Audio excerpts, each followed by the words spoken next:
You're listening to The Art of Imperfect Adulting. I'm your host, Amy Stone. Here, I share stories from real people navigating the adventure that I call adulting. Are you ready? Me too. Let's do this. Hello, friends. In this episode of The Art of Imperfect Adulting, I am excited to introduce you to Melissa Cancel. We're going to talk about vision and we're going to talk about sight. And I think you're very much going to enjoy this story. So I record these introductions right after I do the interviews. That way I have the thoughts from my experience of the conversation. And each conversation is a short piece, a short story, a singular event, a choice, a change from the life of my guest. Sometimes that's more obvious than others. What's fresh in my mind after this conversation on the theme of adulting and imperfect adulting is that this is the story of a person who has a story. Like we all have a story. Just because you don't know somebody's story doesn't mean they don't have one. And yet, I zoom out, and it becomes very apparent in this that her life overall is, of course, actually much more than any single story. Isn't that always the case? All right, let's do this. Melissa Cancel, welcome to the Art of Imperfect Adulting. Thank you, Amy. I'm glad to be here with you. I'm so happy too. Are you ready for a fun chat? I am. Me too. All right. So I am looking forward to getting to know you more today. You and I have connected very briefly before, so it's not our very first conversation, but I don't know you very well. In the small bit of information that you gave me, I actually learned that you have already led a very full life. And when I interview people on the show, I love to talk about choices and decisions and changes and opportunities that have impacted the path of their life.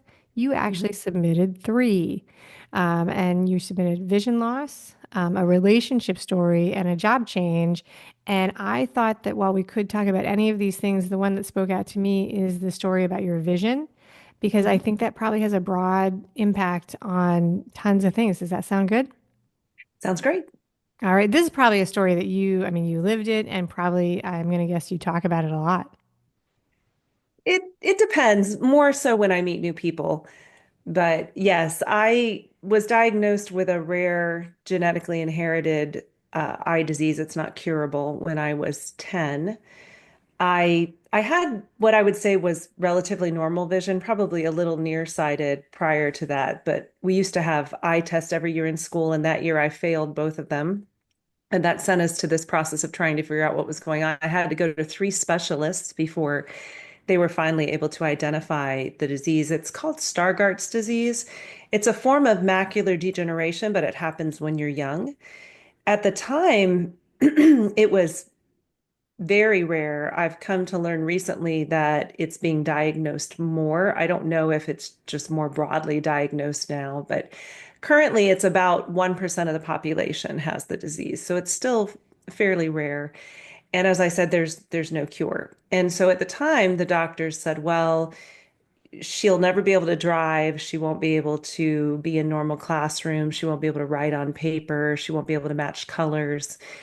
And so that was very discouraging for my parents. For me, I don't really remember thinking that it was that traumatic. My my actual vision loss, I didn't really notice. I know that sounds strange, but as if it happens gradually, which it did over a period of a year before it stabilized, you don't tend to notice slight changes. Your brain just adapts, and that's what happened with me. So my parents, as I said, were very upset by this, and especially the idea that nothing could be done about it. So my mom took me to a health chiropractor person that she knew. And back then, the chiropractors were common, but a lot of the unique and innovative kinds of treatments we see now weren't as popular. But this particular chiropractor put me on a very strict diet. So I couldn't have any bread or milk or pork or sugar or salt or caffeine. So that made an interesting diet. Now, again, food allergies are really common now, but back then there weren't a lot of options. I remember having to eat millet bread, which was Okay. very dry and tasted awful. There's all kinds of options available now if you want to go gluten-free, but back then there wasn't. And we did radio wave treatment on my eyes and acupuncture on my ears. And the worst thing was there was this herbal eye wash that you put in a little cup and you'd open your eye and it was supposed to help heal scar tissue, which is what I have on the back of my retina, but it had cayenne pepper in it. Oh my goodness. Ouch. Yeah. So if you can imagine that it burned, I did not enjoy that. And so we did it for about a year and it was quite a bit of expense for my parents and we would have to go 3 times a week after school. It was about an hour drive, an hour or two there, an hour back. So big time commitment too. And after about a year, I asked my mom if we could just accept it and live with it rather than continuing doing that. And so that's what we decided to do. And so it meant some adjustments. I had to sit in the front of the class in all of my classrooms. And back then, I actually could see the board as long as I was sitting in the front. I can't do that anymore now. Otherwise, I have a really good memory. So I would say that between my parents adapting to help me, my mom has always said that her mission became to clear paths for me. So Okay. just to clear everything she could out of the way so that I could accomplish whatever I desired to do. And my dad was very helpful in that as well. But my memory Okay. would be the second big thing that really helped me. I've always had a good memory, but the fact that I could listen to lectures, etc., in school and pretty much retain a lot of it enabled me to not struggle as much as I might have otherwise. I now use adaptive computer software, but back then that wasn't available. So I had some very strong magnifying glasses I would use, but it still took me a very long time to read anything that was normally printed. Eventually, I got to the point where I couldn't do that anymore, not because my vision was getting worse, but like normal people, when they get to be about 40, their muscles start to weaken and they need reading glasses. It's not so much a change in vision. Well, that was happening to me earlier because my muscles were focusing around the blurred center of vision I had. And so basically they were working overtime. So Okay. eventually I got to the point I couldn't read books anymore. I would either get recorded books or my mom would read to me. We did something really special when I got my doctorate. So I have an undergrad degree in psychology, I have a master's degree in communication, and then a PhD in communication. And So when I got my PhD, you really like being able to function in school became I mean, you were obviously able to do it. Like that's something you loved and you needed to be able to do it. I mean, yes. you're taking us through the story very, very detailed. I'm going to redirect you and pause, like to walk people through it. Okay. Which is sorry. So you said you've got it's a form of macular degeneration that hits people when they're younger. Stargardt's disease, is that how you say it? Mhm. Okay. Yes, And when you it's spelled Stargardts. okay, Stargardt's. And you were 10, and one of the things that I was going to ask was it like, because I did not know what the story was it a singular event or was it something progressive? It's a little bit of both. The trigger was that it sounds like a classroom exam that like did you say in school where they would just show you the eye test and have you read Hmm. the thing, and that was the Well, first that's when thing, we found out that there was something wrong. The something trigger wrong. was genetic, that Yeah. something happened between So my fourth and fifth grade years. between fourth and fifth grade, do you know anybody else in your family that has any other sort of, so genetic, but you don't have any idea where you had no idea It's this was coming? definitely genetic, but what the doctors say is it could have been 200 years ago and they just knew they couldn't see well. They didn't know that they had this specific disease. Well, and that's one of the, you started on this, but this is one of the questions I had, like the change and how this happens over time with technology and how we do things. So you did that. Can you explain? So you describe yourself as being legally blind. Like obviously you and I are engaging on a visual platform. We're on Zoom. Can you share with the audience a little bit about what that means, the legally blind Sure. versus like what other people may not understand about it? So legally blind is a technical definition, which basically means your vision is bad enough you can't drive. Oh, just driving. That's the only thing they care about. Yes, it is a number. Believe it's 20 over 400 is the line of legal blindness. I could be wrong on that, but it basically normally we say a vision is 20/20. That's normal vision. mine is something like 20 over 800 now, which means what you could see 800 feet away, I could only see 20 feet away. Wow. Okay. That is, you know what? That is an amazingly efficient way to describe that's the 800 feet. I did not know that that's what those numbers meant. So I appreciate you sharing that. So I was thinking about this, and you talked a little bit about this, about the way it was a slow progression. I was trying to remember for myself how much of my life and my experience I might remember before I was 10 years old. And I have flashes and little pieces of things, but I don't really feel like I remember tons and tons of things. I have a lot of stories that people told me about when I was younger. But the question that came to mind is like, do you have a sense of a before and after when before you got this diagnosis with how you saw before or not?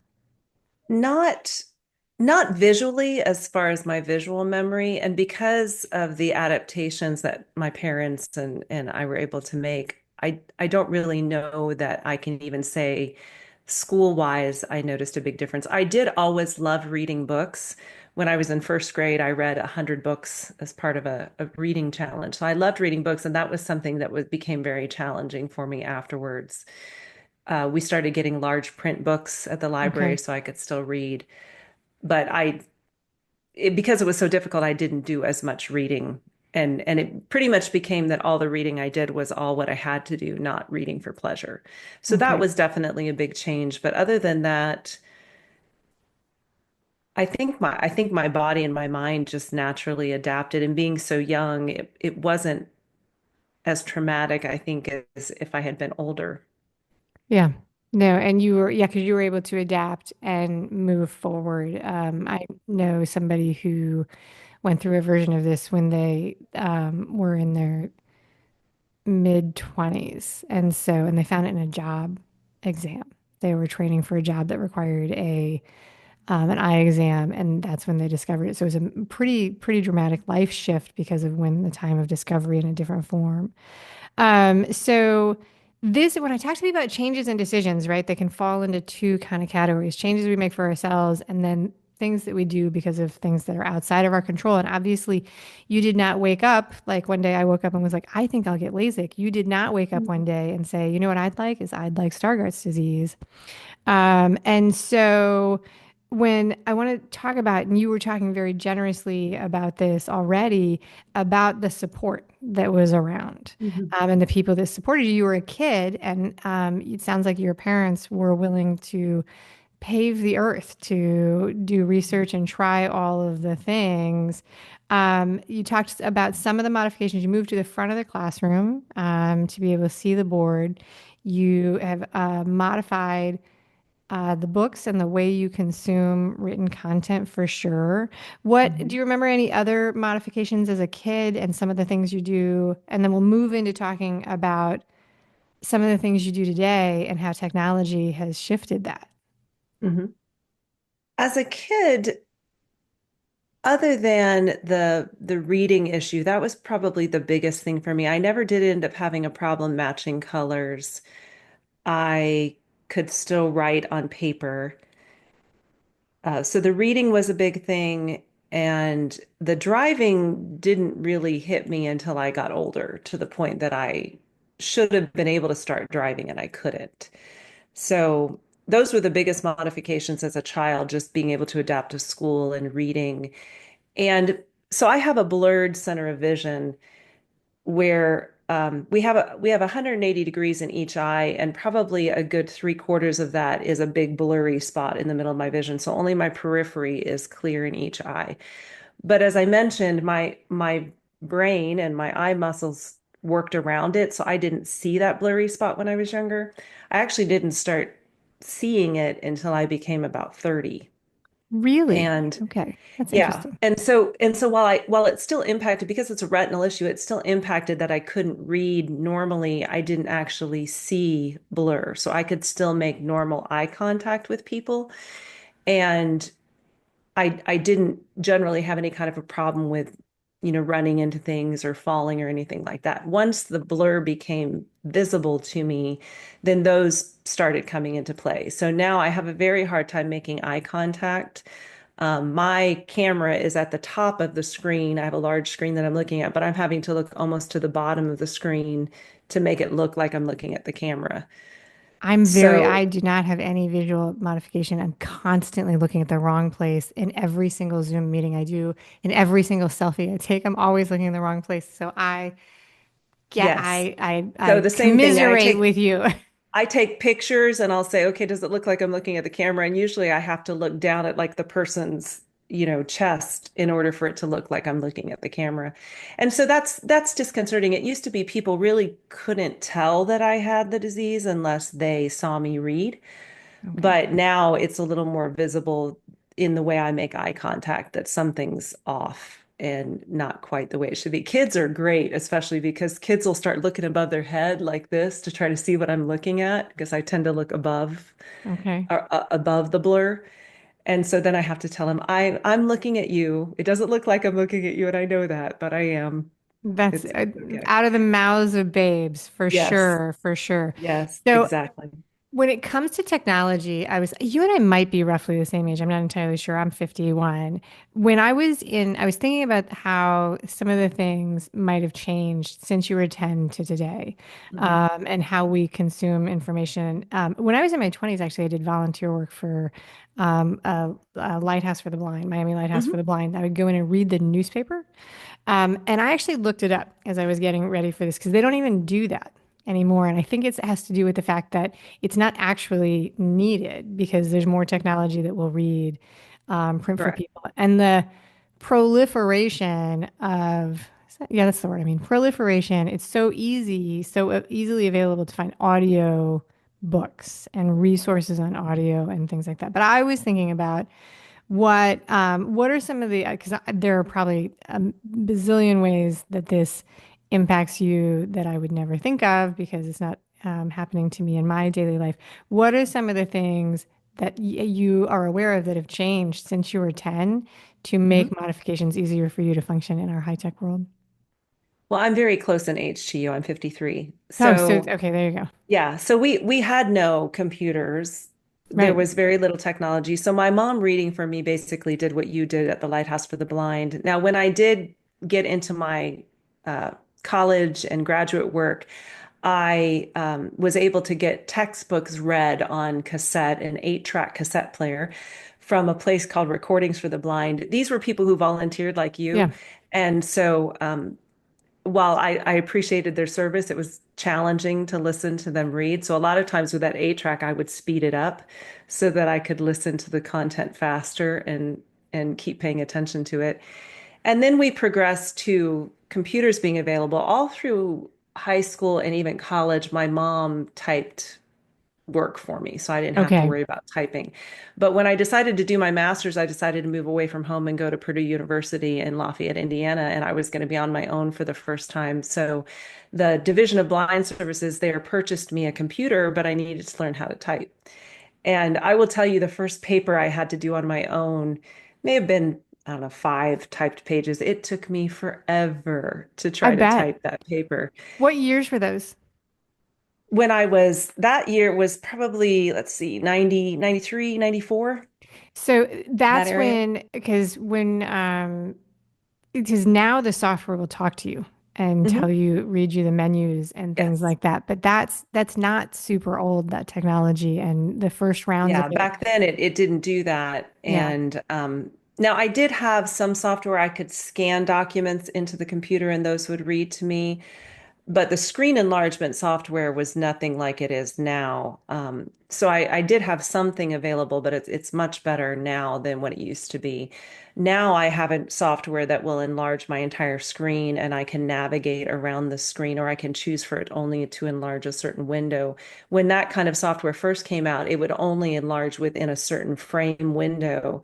And then you had to try to move your mouse on the rest of the screen and get what you wanted in that enlarged section so you could read what it was. So it was very time consuming. So let me ask you a Nice, question, but because I do think so. You did make a decision to pursue a very academic course of study where this was going to be a challenge, a continual challenge. Was there ever a time that you can remember, even for a flash, thinking, you know what, maybe I should look at something where I'm not butting my head up against this wall every single day? I probably considered that all the time. Okay. I think that the reality probably hit me most, like I said, when I moved away from home, because then my parents weren't nearby to help me. I had to take a bus, a public transportation bus, back and forth from where I lived to the university. And I know lots of people do that, so that's not a big deal. But I had numerous issues happen where I had to get off the bus and transfer to a different bus, and I would get on the wrong bus by Okay. mistake and then have to take another route to get back. Or I'm standing out on the side of the road in snow, uh, Yeah. hoping nobody's going to slide off the road and hit me, but I can't stand too far back because I need to make sure I wave down the bus when it comes and I can't see the bus, very far away. So, and then typing the papers for myself, having to try to do research for myself. Now, I could ask people for help and I did, but back then computers were available, but they weren't nearly what they are now. When I would go to do research, I had to go and look up everything on the computer and then find the journal articles in the Yeah. stacks and copy them all and then take them all home and try to read them, which Yeah. was Research was a challenging. completely different thing in the 90s. Yeah. This is several years ago, but I was trying to explain to one of the youth in my family what microfiche was and looking things up. And did not do a particularly good job of explaining this to them, but they did not understand because everything is so easily accessible now. It is a completely different, um, is a completely different kind of way. And you did say, I mean, am trying to envision the challenges. One of the reasons I ask about support, like really the reason I ask about support, is to give people a chance to express, things that they're thankful for, but also to give awareness and a chance to talk about the support that's really helpful to have around because we don't know what other people need unless somebody gives us a chance. And I'm trying to envision it must have really been scary to be navigating public transport away from home as an adult um, and being uncertain about those things. The closest thing that I've probably come is being in a place where I don't understand what the signs say, so I'm in a place where I can't read and I'm not sure if and that's scary. It's really, Yeah. really scary. And I've had Um, numerous things happen where somebody I knew was going to pick me up from Purdue, for example, and the car pulled up into the right location, looked like the right car, and I got into the car only to realize I was getting into the wrong car. yeah. Thankfully, that wasn't a situation where it was dangerous, but definitely embarrassing. Um, so I've had that happen on multiple occasions where I see the wrong thing, I get in the wrong vehicle. I even had it happen. I want to say I was 30 and we had gone on a family vacation to the beach in St. Pete and we had gone to a mall I wasn't familiar with and I can walk around fine. So I had left my family and walked to a different store. Well, I thought it was close to close time. And I had told them to meet me at the store. I didn't hear or whatever. And so they come in. So the stores closed down and we didn't have cell phones. I didn't know what to do. I wasn't going to be able to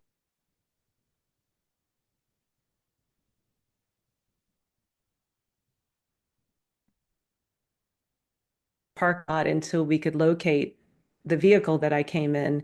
And by then, my family had already left and were outside trying to figure out what to do. So we were able to reconnect. But I kind of jokingly said, how embarrassing is it to get lost from your family when you're 30? That's something that have kids, not a 30-year-old adult, but it happened to me. So And you know what? I think that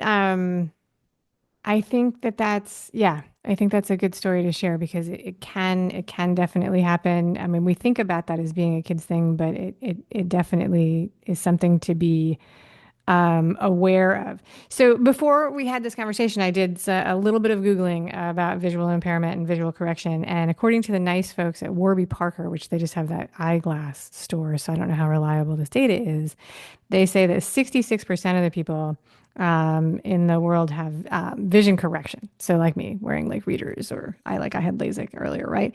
I think that it's interesting. So that means that the majority of people who are listening to this, the majority of people on the planet, they're aware of and the reality of like needing a little bit of correction to see a little bit better. But very few people probably have a daily interaction. You said 1% of the population have what you have, but really, truly, very few people in the population have daily contact with people who have a significant visual impairment. And like you were saying, there are all these situations in your daily life where it's not actually set up for you to be able to thrive. You're adapting, and you're living in a world without the adaptation. I wanted to give you a chance to share some of the things that are helpful or even unhelpful as you go through your day. So there are things I just wish they would make general rules. Like if they always put the ladies' restroom on the right-hand side, I Oh, would love that. what a fun, that is a very good one because every time I see Different, like they the, look different. Sometimes yeah, I have to walk right up to the door to be able to tell what the sign is, and then a man opens the door and I'm standing, right there. So that's one thing. The other thing I really wish that they would make standard are the debit or credit card machines at grocery stores. If they made them all the same, I would be able to memorize what to do. But because they're all different, I always have challenges with those. Now with the cards that tap, it's a little easier, but when you used to have to insert your card all the time and do pins and all of that, those those were typically the times where people would comment. And it's interesting, as you say, because most people can relate to the idea of having a visual impairment and it gets corrected, or people who are completely blind and they expect them to have it. But this area in between is very people. And so what the assumption was I typically got was that I was too young to wear glasses. So I'm trying to use the machine and the register would say, "Oh, Jess is at home," or "What, you too?" I've actually had people say, "What, you too proud of glasses?" I'm like, um, no. I have a rare incurable eye disease called eyeglasses. that's I actually, one time when I was on a plane, something I have strong, because they're so strong, I have to hold it really close to my, and the person asked me if I was smelling paper. wow. I was like, okay. There are a lot of those daily things. I would say in general, most people are helpful. And this is something I actually teach when I communicate that when it comes to a person who has a disability, you should never assume they want you to help. Right. For example, I wouldn't want someone to walk up to me and grab a paper that I was struggling reading and read it for me. But to ask is always a good thing. Do you need help with that?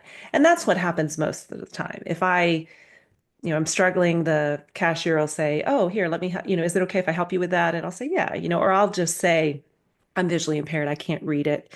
Can you push the right button for me?" or something of that sort. And in general, people are very, very willing to adapt, even if they don't really understand the reason behind it. So those examples I gave earlier, I mentioned those only because you will find that you'll find people who will stigmatize you, treat you oddly because you're not doing what appears to be normal, and there's no obvious explanation for it. Nobody would question me doing that if I had a cane or a dog, Right. but because I don't, it's confusing. But in general, I just ask for help when I need it. And sometimes it means I go, I say, "Hey, I need to find this in the grocery store," and somebody will take me to find it. And there's a lot of things that you can now, especially with technology that's available on our cell phones. If I'm in a fit, let's say, for example, but I'm wanting to find their product, I can get myself to the right area and then use my cell phone and by the screen and find what I'm trying to find. I will say though, most of the time, since I can order groceries online, I do that instead because that's far easier for me than going to the store and having to find the items myself.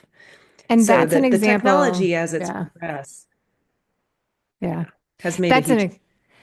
the grocery store. I hadn't thought of that. I also hadn't thought of the standardization of the bathrooms, the standardization of the card readers in stores. I think that everybody should do that because I have no impairments, but it would be so helpful if they all followed the same routine because if I go to three stores a day and do three different transactions, at least once a day, they have to be like, hey, you have to push the button or you have to put your email in or whatever. And it would just make life so much easier. That should be a rule. That should be a rule. That should be a rule. That should be a rule. I've always thought about every time I see the braille on the outside of a bathroom door, I always to myself think, this seems to me like a wonderful idea that's not as practical as people think it is, that you would walk up to a wall and just be feeling around to try and figure out where you were. I think that that is not as helpful Where the sign as is and where the braille is. right, exactly. I have a Assuming, funny and story. I was in a Walmart that I wasn't familiar with, and I was headed to and I see a man heading to the bathroom in front of me. So I'm thinking, okay, he's going to go in one door and I'll go in the other. That solves my problem. I walk into the bathroom and there's urinals, and I'm thinking, what happened? And so I come out and I meet the guy coming out of the ladies' restroom the other way, and he says, I went into the wrong restroom. And I said, I went into the wrong restroom because you went into the wrong restroom. And then we go into the right restrooms. So that, yeah, the little tricks you try don't always work. but that's a very endearing story, and it's wonderful because it worked out for everybody. Okay, so I appreciate you being so giving in telling this story about yourself. We've done a lot of talking about this personal experience, and I do appreciate that because I think it gives people a context for an experience. And the other thing that I love about this is that you have such a breadth of experience, and you made a choice to go through this advanced education and pursue through that. I want to give you a chance to tell the audience about your business that you're in now, which you call yourself the communications doc. So tell everybody what you do. You gave us a hint with your some of your education that leads up to that. What you do and how people can find you. In communication. I started teaching college.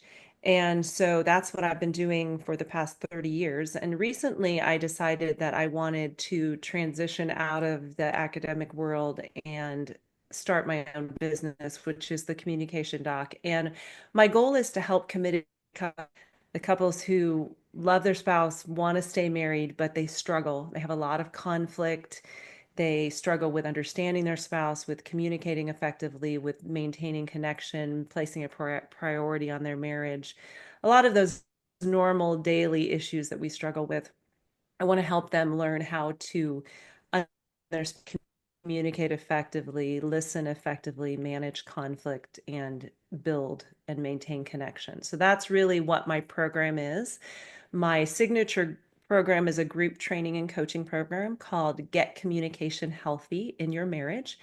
And the reason why I chose that title, besides the fact that I'm doc because I have a PhD, but I'm also playing off the idea of a physical doctor because we have this idea that of the happily ever after marriage. We see it everywhere in the media, and that's completely unrealistic. We're never going to be happily ever after, but we can be healthy in our marriages, just like our physical bodies. When we're healthy, things can come, we can get sick, but our bodies are better going to be able to recover when they're healthy versus when they're unhealthy. And the same thing happens in our marriages. There are steps that we can do to make our marriages healthy so that when storms, trials, circumstances come into play that we can't control, hit our marriages are able to recover, maybe even get stronger through the experience rather than those things having a devastating effect. And my website is thecommunicationdoc.com. And so people can head there and learn more about what I do and contact me if they have more information. I have the opportunity to have a one-on-one call as well, so people can sign up for that as well, and we can discuss more if we're a good fit. Very cool. So I will put the link to that. And also, you have a masterclass that you have offered up to the audience. So I'll put that in the show notes. And also, the easiest way to get this information, I think, is to be subscribed to the Imperfect Adulting newsletter subscription, and then you just click on the link. It comes right into your email. So you have a masterclass which is called "Overcoming 4 Thoughts That Will Destroy Your Marriage," a masterclass and a PDF guide, and that I will give you information of how to access that to everybody there. So this has been fantastic. I think the work you do is really important. I love that you called out the myth of the happily ever after. That's one of my favorite things to point out, that's not a real thing. Or it's not an Mhm. instant thing. Let's say it's And not an when instant we thing. believe and we look for that and we expect our marriages to be that way and they're not, it can really make you dissatisfied and discontent and disillusioned. So Yeah, it's a really absolutely. important thing, a myth to break. I agree. Okay, so now we're going to wrap up with 3 goofy questions. I call these Okay. rapid fire. The idea is that they're just for fun and that you answer in just a couple of words. Okay. You and I are alike. Brevity is not necessarily our strength, so we'll do our Yep. best. Got it. What is your favorite snack food? Probably, I like tortilla chips and salsa con queso. Nice, nice. All right, very good. Do you have a favorite style or type of music that you like to listen to?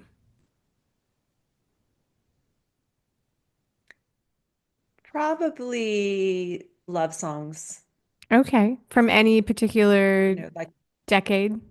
more like e easy listening, contemporary type things. All right, very good. All right, so what is something that you think of that reminds you of your childhood home? Mm. Wow, that's a hard question. Oh, a wall air conditioner. Okay, that is a very clever answer. Why? Because we only had one air conditioner in the house that was a central unit in our living room, and that was supposed to cool the entire house, which of course it didn't. So uh, that's just something I think of when I think of growing up in that house. So the exterior rooms, like the rooms to the outside that weren't in the central area, they all Mhm. had window units. Yeah, that's still a thing No, down here. no, we had Oh, you one had unit one wall in the unit in the whole whole house. house. I Yes. misunderstood that story. I misunderstood. I thought you had a central unit and then you needed satellite. You had one window unit for the whole house. No, That is, no. We had one unit in the wall in the living room. All the other rooms had nothing. it is interesting to think back to like the 70s and 80s and sort of reflect on how uncomfortable housing was even then. Like it was not, we did not And have the the, cars never had air conditioning, yep, right? no, We vinyl never had a car seats. with air conditioning. And now I think, I get so hot if I'm in a car without air conditioning. And how did I survive Yeah, and the back other then? thing is that all of so you and I both live in Florida with the canals, and I grew up with roll down windows. So you could roll them down a little bit and roll them up. And you never, ever see that anymore. Everything is electric. So Mhm. and you can't even, I know people who've sent a car into a canal, and so they try and buy like a totally manual car to try and do that, and they can't. They're like, no, doesn't exist. Sorry, not available. So that's it, Melissa. I want to thank you very much for being a wonderful guest on the Art of Imperfect Adulting. Thank you so much for having me, Amy. Thank you for listening today.